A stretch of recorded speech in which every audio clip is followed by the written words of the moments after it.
আজকে আমি আমার ভাই আর ভাগ্নিকে 10 টাকা দিলাম। শুনেছি নন্দুজির লেস প্যাকেটে নাকি সারপ্রাইজ গিফট পাওয়া যায়। এরপর আমার ভাগ্নি এবং ভাই লাফাতে লাফাতে কাকুর দোকানে চলে গেল। এরপর 10 টাকা দিয়ে তারা দুটা নন্দুজির লেস প্যাকেট নিয়ে নিল। দেন ভাই ট্রাই করছে ছেড়ার জন্য, কিন্তু পারছে না। ভাগ্নি বলছে দে, তুই পারবি না। এরপর ভাগ্নি সেটা ছেড়ে দিল। এদিকে আমার ভাগ্নি পুরো শক্তি দিয়ে প্যাকেট ছিঁড়তে লাগলো, বাট পারলো না। এদিকে ভাই প্যাকেট ছিঁড়ে ফেলেছে অলরেডি। তারপর আমি বললাম ভাই গিফটটা বের কর, কি গিফট আছে। ভাই তো খুব পেটুক, সে আগে খেয়ে নিল।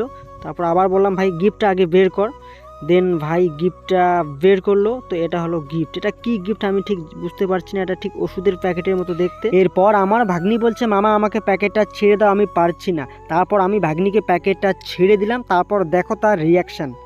প্যাকেট খুলেই সে গিফট প্রথমে বের করলো। তো তারপর আমাকে বললো মামা এটা সাইকেল, খুব সুন্দর। এরপর দেখুন তাদের রিয়াকশন, খুব মজা করে তারা এই নন্দুজি প্যাকেটটা খাচ্ছে।